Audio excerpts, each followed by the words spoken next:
மக்களே மகனதில் இன்றைக்கி என்ன ஹைலைட் பார்க்கலாமா? நிவின் வந்து யமுனா மேலே ரொம்ப கோவமாக இருக்கிறாருங்க.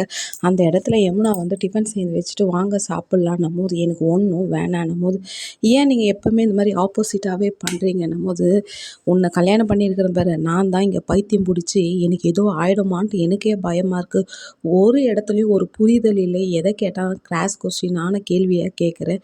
உன் கூட நான் எப்படி இருக்க போகிறேன்னு தெரில. அதுவும் காவேரிக்கு தங்கச்சியாக நீ பிறந்திருக்கிற பாரு, அதை நினச்சி பார்க்கும்போதே எனக்கு ரொம்ப கில்ட்டியான்ட்டு ரொம்ப ஃபீல் பண்ணுறாரு நம்ம நிவினை கூப்பிட்னே இருக்குது யமுனா. நிவின் காது கேட்காத போய் டோரை வேற வேகமாக சாத்திட்டு முடிக்கிறாருங்க. யமுனாவும் நிவினும் ஒன்று சேரவங்க வந்து லைக் பண்ணி சப்போர்ட் பண்ணுங்க ஃப்ரெண்ட்ஸ். யமுனா பாவங்க, விரும்பி கல்யாணம் பண்ணிக்கின்னு இந்த மாதிரியெல்லாம் ஒரு அவஸ்தைப்பட்டுனுக்குது. ஆனால் யமுனாவோட சூழ்நிலையிலேருந்து யார் அந்த இடத்துல நிரப்ப போகிறாங்கன்னே தெரியல. யமுனாவை பார்க்கும்போது ரொம்ப லோவாக ஃபீல் பண்ணுறாங்க. யமுனா வந்து ரொம்ப எமோஷனலான கேரக்டர். என்ன பண்ண போகிறாங்கன்னு தெரியலங்க. லைக் பண்ணி சப்போர்ட் பண்ணுங்க ஃப்ரெண்ட்ஸ். Thank you all.